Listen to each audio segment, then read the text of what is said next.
அண்ணா திமுக அனுதாபி கூட சொல்கின்ற முதல் வார்த்தை தீய சக்தி, தீய சக்தி, தீய சக்தி. இவர் அனைத்து இந்திய அண்ணா திராவிட முன்னேற்ற கழகத்துக்கு பிடித்த சனி.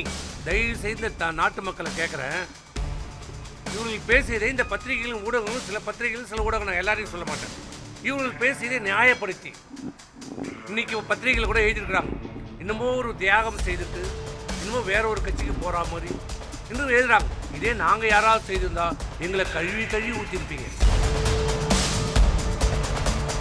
ஓபிஎஸ் திமுகவுடைய ஒரு பினாமி. செய்தது யார்? இது அனைத்தும் செய்தது திராவிட முன்னேற்ற கழகம்.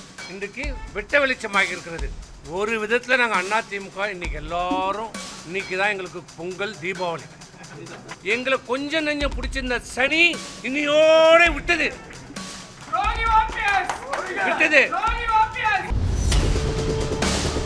தேனி மாவட்டத்தில் வந்து அதிமுகவோட கோட்டை இப்போ வந்து ஓட்டைன்னு சொல்றாரு ரவீந்திரநாத். அந்த ஓட்டை பெரியகுளம் தொகுதியில் இடைத்தேர்தலில் தோல்வி அடைந்தது.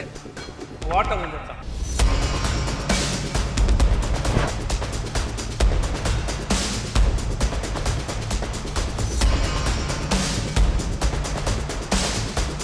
அம்மாவின் மறைவிற்கு பிறகு அனைத்து இந்திய அண்ணா திராவிட முன்னேற்ற கழகம் பல்வேறு சோதனைகளையும் பல்வேறு இன்னல்களையும் அடைந்திருந்தது. ஏன் கட்சி இரண்டாக பிளவுபட்டது, சின்னம் முடக்கப்பட்டது. ஆனால் இன்றைக்கு அம்மாவுடைய ஆசையோடு இன்றைக்கி அனைத்து பிரச்சனைகளையும், அனைத்து சோதனைகளிலும், அனைத்து சதிகளையும் முறியடித்து இன்னைக்கு எஃகு கோட்டையாக கழகத்தினுடைய பொதுச் செயலாளர் எடப்பாடியார் தலைமையில் மிக எழுச்சியோடு இன்றைக்கி அனைத்து இந்திய அண்ணா திராவிட முன்னேற்ற கழகம் இன்றைக்கு வீரநடை போடுகிறது. அன்றைக்கும் சொன்னோம், பல்வேறு காலகட்டங்களில் நீதிமன்றங்களையும் சொன்னோம், இப்போதும் சொன்னோம், இது ஒரு மிகப்பெரிய ஒரு சூழ்ச்சி. அனைத்து இந்திய அண்ணா திராவிட முன்னேற்ற கழகத்தை பிளவுபடுத்தி உள்ளிருந்தே கெடுக்கும் நோய் என்பதைப் போல முதலே தர்மயுத்தம் என்ற பெயரிலே இந்த கழகம் அம்மாவின் மறைவிற்கு பிறகு ஓரணியிலே எந்த பிளவும் ஏற்படக்கூடாது, கழகத்துக்கு எந்த சேதாரம் ஏற்படக்கூடாது என்று அன்றைக்கு அம்மா உயிரோடு இருந்தபோதே இன்றைக்கு நியாயம் தர்மம் பேசுகிற ஒருவர் அன்றைக்கு என்ன சொல்லியிருக்க வேண்டும்? இல்லை, அம்மாவை முதலமைச்சராக அடக்கம் செய்துவிட்டு நான் பதவியேற்றுக் கொள்கிறேன் என்று சொல்லியிருந்தால் அவர் பெரிய மனுஷன். ஆனால் அன்றைக்கு பதவி ஆசை, பதவி வெறி, யாரோ சொன்னார்கள் என்று, யாரோ சொன்னால் கூட இவருக்கு எங்கே போய்விட்டது. அன்றைக்கு இரவோடு இரவாக எல்லோரிடம் கையெழுத்து பெற்று பதவி ஏற்றுக்கொண்டார், முதலமைச்சராக பதவியேற்றுக் கொண்டார். பிறகு இன்றைக்கு அன்றைக்கு அவருக்கு யார் எதிரி? அவருக்கு தேவைப்பட்டால் நண்பர்கள், தேவைப்பட்டால் எதிரிகள், இல்லை என்றால் துரோகிகள். அவருக்கு பதவி கொடுத்தால் நண்பர்கள், பதவி இல்லை என்றால் அவர்கள் துரோகிகள் என்று சொல்லி காலத்துக்கேற்ப, நேரத்துக்கேற்ப, சூழ்நிலைக்கேற்ப பச்சோந்தி நிறம் மாறுவது போல் அப்போது நிறம் மாறிக்கொண்டிருந்த ஒருவர். நாங்கள் சொல்லி கொண்டிருந்தோம், நாங்கள் சொன்னோம், பல காலகட்டம் பல வேலை சொன்னோம், பல நேரத்தில் சொன்னோம். இவர் அனைத்து இந்திய அண்ணா திராவிட முன்னேற்ற கழகத்துக்கு பிடித்த சனி. இவர் தானாக செயல்படவில்லை.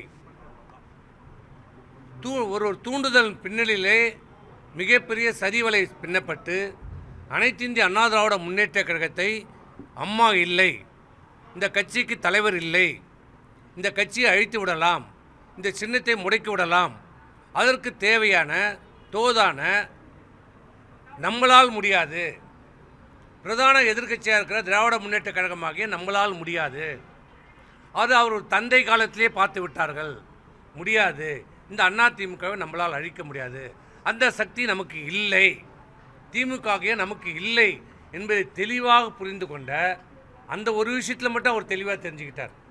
மற்றதெல்லாம் என்ன தெரியுதோ இல்லையோ புரிந்து கொண்ட அவர் உள்ளிருந்தே கொல்லும் வியாதியாக எதிரியை விட பக்கத்தில் இருக்கிற துரோகி தான் மிக மிக ஆபத்தானவர். எதிரியால் சாதிக்க முடியாததை ஒரு நண்பன், கூடியே இருந்த நண்பன், கூடியே ஒன்றா இருந்து ஒன்றா சாப்பிட்டு ஒன்றா படுத்து எல்லாத்திலையும் பங்கெடுத்து கொண்ட ஒருவன் துரோகியாக மாறினால் அவன் 1000 எதிரிக்கு சமம். அப்படி இந்த இயக்கத்தை அழிக்க வேண்டுமென்றால், இந்த அனைத்து இந்திய அண்ணா திராவிட முன்னேற்ற கழகத்தை ஒழிக்க வேண்டுமென்றால், இந்த அதிமுகவிலிருந்தே ஒருவரை நாம் கைகூலியாக உருவாக்க வேண்டும். அந்த கைகூலியை வைத்து இந்த அதிமுகவை பிளவுபடுத்தி சின்னத்தை முடக்கி இந்த கட்சியை அழித்து விடலாம் என்று தேர்ந்தெடுக்கப்பட்ட ஒரு நபர்தான் இன்று திமுகவிலே தன்னை இணைத்து கொண்டிருக்கின்ற, ஒரு காலத்திலே நான் அம்மாவின் விசுவாசி என்று சொல்லி அம்மாவையும் ஏற்றி அம்மாவை சுற்றி இருக்கிற அந்த குடும்பத்தாரையும் ஏமாற்றி தமிழகத்தினுடைய முதலமைச்சர் பதவி வரை அனுபவித்தது மட்டுமல்ல, இந்த கட்சியினுடைய ஒருங்கிணைப்பாளராக கூட இருந்து கொண்டு, இன்னும் சொல்ல போனால் இந்த இயக்கத்திற்கு எதிர்ப்பாக அம்மாவின் மறைவிற்கு பிறகு இந்த இயக்கத்தை அம்மா தொடர்ந்து 2வது முறையாக வெற்றி பெற்ற அந்த அம்மாவுடைய ஆட்சியை கவுப்பதற்கு திமுகவோடு துணை கைகோர்த்து கொண்டு அந்த ஆட்சியை கவுறுவதற்கு வாக்களித்த அந்த பன்னீர்செல்வத்தை மன்னித்து மீண்டும் இந்த இயக்கத்தில் இணைத்து கொண்டு இந்த இயக்கத்துடைய ஒருங்கிணைப்பாளர் பதவியும் கொடுத்தோம். அதன் பிறகும் இந்த இயக்கத்தை முடக்குவதற்கு இந்த திராவிட முன்னேற்ற கழகத்தோடு கைகோர்த்து கொண்டு சரி செய்து இந்த இயக்கத்தை அழிப்பதற்கு ஒவ்வொரு கட்டத்திலையும் ஒவ்வொரு காலகட்டத்திலையும் பல்வேறு நடவடிக்கைகள் எடுத்தார். இந்த இயக்கத்தை விடாமல் இருப்பதற்காக முடக்க நினைத்தார். எந்த முடிவும் எடுக்க முடியாமல் இருப்பதற்கான தடைகளை போட்டார். ஒவ்வொரு முடிவு எடுத்தாலும் அதற்கு காலந்தாழ்த்தினார், முடக்கம் செய்தார், செயல்படாமல் பார்த்து கொண்டார். அதிமுக வேகமாக செயல்படாமல் பார்த்து கொண்ட பணியை, திராவிட முன்னேற்ற கழகம் செய்ய வேண்டிய பணியை, திமுக செய்ய வேண்டிய பணியை உள்ளிருந்தே அண்ணா திராவிட முன்னேற்ற கழகத்தில் இருந்து, அது அண்ணா திராவிட முன்னேற்ற கழகத்துடைய ஒருங்கிணைப்பாளராக இருந்து கொண்டே அந்த பணியை அதிமுக எதிரான பணிகளை செய்து கொண்டிருந்த ஒருவர் பிறகு எந்த இயக்கம் அவருக்கு பதவி தந்ததோ, எந்த இயக்கம் அவருக்கு சேர்மன், நகரமன்ற தலைவர், சட்டமன்ற உறுப்பினர், அமைச்சர், தமிழ்நாட்டுடைய முதலமைச்சர், இந்த இயக்கத்துடைய ஒருங்கிணைப்பாளர் பதவி தந்ததோ, இந்த அலுவலகம் இந்த அலுவலகம் புரட்சித் தலைவர் எம்ஜிஆருடைய துணைவியார் திருமதி ஜானகி அம்மையார் கொடுத்த இந்த இயக்கத்திற்கு கொடுத்த தானமாக கொடுத்த எந்த எதிர்பார்ப்பும் இல்லாமல், எந்த ஒரு நயா பைசா வாங்காமல் இந்த இயக்கத்திற்காக கோடிக்கணக்கான தொண்டர்களுக்காக தானமாக வழங்கிய கோயில் போன்ற அதிமுக தொண்டர்களுக்கு கோயிலாக கருதப்படக்கூடிய இந்த அலுவலகத்தை, இங்கே நின்று கொண்டிருக்கிறதே இந்த அலுவலகத்தை தன் காலால் எட்டி உதைத்து செய்த பாவம். அதனால் கட்சியினுடைய பொதுக்குழு இதற்கு மேல் இவருடைய துரோகத்தை சகித்து கொள்ள முடியாது, இதற்கு மேல் இவருடைய சதி திட்டத்தை நாம் தாங்கிக் கொள்ள முடியாது, அனைத்து அண்ணா திராவிட முன்னேற்றத்தை அழித்து விடுவார் என்று பொதுக்குழுவால் முடிவெடுக்கப்பட்டு இப்படிப்பட்ட சதிகாரர்கள், துரோகிகள், கைகூலிகள், காட்டிக் கொடுப்பவர்கள், எட்டப்பர்களை இந்த இயக்கத்தில் இனி இருக்கக்கூடாது என்று பொதுக்குழு தீர்மானம் ஏற்றி இவர்களை வெளியேற்றிய பிறகும் பல்வேறு டிராமாக்களை போட்டார், நடித்தார், நாடகம் போட்டார், அழுதார், உருண்டார், புரண்டார். நியாயமாக ரொம்ப நியாயஸ்த மாதிரி பேசுகிற மாதிரி, எனக்கு எந்த பதவியும் வேண்டாம், என்னை சேர்த்து கொள்ளுங்கள். பாம்பை வீட்டுக்குள்ளே என்னாகும், ஆமையை வீட்டுக்குள்ளே விட்டா ஆமாம் அமைதியாக தான் இருக்கும், ஆனால் வீடு விளங்காது, நாசமாக போயிடும். எனக்கு எது வேணும், எல்லாரும் ஒருங்கிணைக்க வேண்டும், திருமதி சசிகலா அவர் ஒருங்கிணைக்க வேண்டும், டிடிவி தினகரனை ஒருங்கிணைக்க வேண்டும், ஓபிஎஸ் அவர்கள் வந்து இப்படி ஒரு முறையும் சொல்லினார். ஆனால் இவங்க 3 பேரும் ஒன்றா ஒரு நாளாக பார்த்துக்கிட்டாங்களா? தயவு செய்து இந்த நாட்டு மக்களை கேட்குறேன், இவர்கள் பேசியதை இந்த பத்திரிகைகளும் ஊடகங்களும், சில பத்திரிகைகளும் சில ஊடகம், நான் எல்லாரையும் சொல்ல மாட்டேன், இவர்கள் பேசியதை நியாயப்படுத்தி இன்றைக்கி பத்திரிகைகள் கூட எழுதியிருக்கிறாங்க, இன்னமும் ஒரு தியாகம் செய்துட்டு இன்னமும் வேற ஒரு கட்சிக்கு போகிற மாதிரி, என்று எழுதுறாங்க. இதே நாங்கள் யாராவது செய்திருந்தா எங்களை கழுவி கழுவி ஊற்றிருப்பீங்க. இது எங்களை கழுவி கழுவி ஊற்றிருப்பீங்க. ஆனால் இன்னமும் ஒரு பெரிய தியாகி, ஒரு தியாகம் செய்துட்டு அண்ணா திமுகவுக்கு போகிற மாதிரி இன்றைக்கி பத்திரிகையில் ஒரு தோற்றத்தை, பிம்பத்தை உருவாக்க பார்க்கறது. ஆனால் இவர் யார், எப்படிப்பட்டவர்? நான் அண்ணா திமுக ஒருங்கிணைக்கப் போகிறேன், அண்ணா திமுக ஒருங்கிணைக்கப் போகிறேன்னு சொன்ன இவர்கள் என்றைக்காவது எப்போவதாவது இவர் யாரோட ஒருங்கிணைந்து போயிருக்கிறாரா, பேசியிருக்கிறாரா? இன்னைக்கு திமுக போய் பார்க்குறாரு, அப்புறம் மறுநாள் போய் அமித்ஷா போய் பார்க்குறாரு, அப்புறம் அங்கேயே போய் பார்க்குறாரு, அப்புறம் இலங்கைக்கு போகிறாரு, எங்கே போகிறாரு, எங்கெங்கேயோ போகிறாரு, யாரையே பார்க்குறாரு.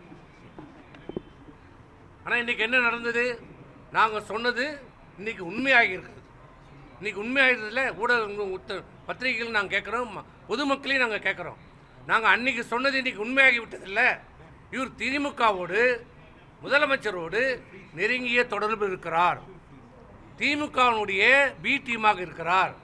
திமுக சொல்கின்ற வகுத்து கொடுக்கிற திட்டங்களை, சதி திட்டங்களை, அண்ணா திமுகவை நீங்கள் அழிக்க வேண்டும், அண்ணா திமுகவை பிளவுபடுத்த வேண்டும், அண்ணா திமுகவை வாக்கு வங்கி சிதறடிக்க வேண்டும், அண்ணா திமுகவின் சின்னத்தை முடக்கு வைக்க வேண்டும் என்று நீங்கள் வழக்குகளை போடுங்கள். வழக்கு மேலே வழக்குகளை போட வைத்தது யார் இன்றைக்கு தெரிகிறதா?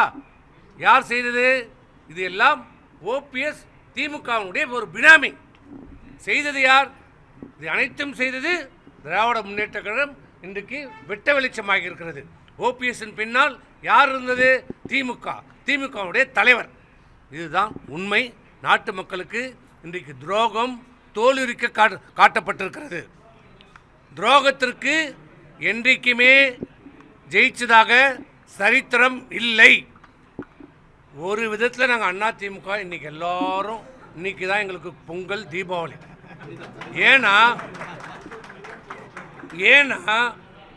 இப்போ நாங்கள் 2026 தேர்தலை, வெற்றி தேர்தலை எதிர்நோக்கி கொண்டிருக்கிறோம். எங்களை கொஞ்சம் நெஞ்சம் பிடிச்சிருந்த சனி இன்னையோட விட்டது.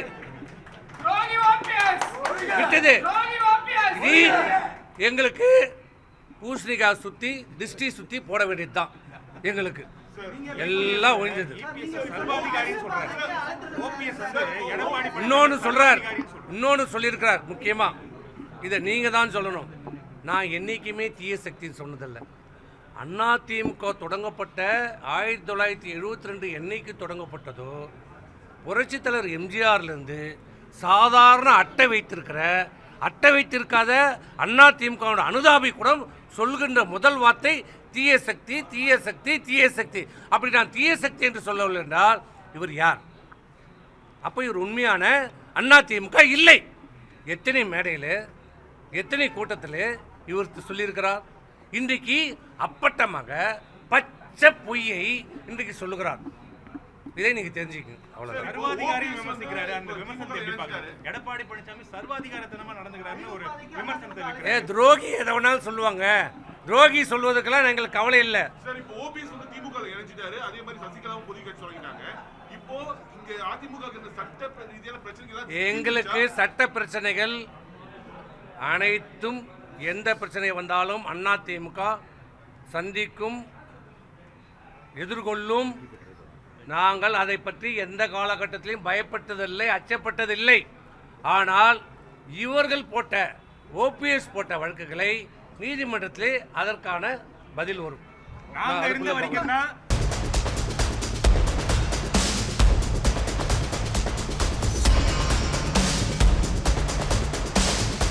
தேனி மாவட்டத்தில் வந்து அதிமுகவோட கோட்டை இப்போது ஓட்டைன்னு சொல்றாரு ரவீந்திரநாத். அந்த ஓட்டை இவர் துணை முதலமைச்சராக இருந்தார். யாரு? தேனி மாவட்டத்தில் ஓட்டை ஊந்ததுன்னு சொல்றாரு. அந்த தேனி மாவட்டத்தில் தான் இவர் துணை முதலமைச்சராக இருக்கின்ற போது அந்த இடைத்தேர்தல் வந்தது. ஆண்டிப்பட்டியில் அம்மா நின்று வெற்றி பெற்ற, புரட்சி தலைவர் நின்று வெற்றி பெற்ற ஆண்டிப்பட்டி, இவர் குடியிருக்கிற ஊர் பெரியகுளம் தொகுதியில் இடைத்தேர்தலில் தோல்வி அடைந்தது. ஓட்டை ஊந்தது தான்.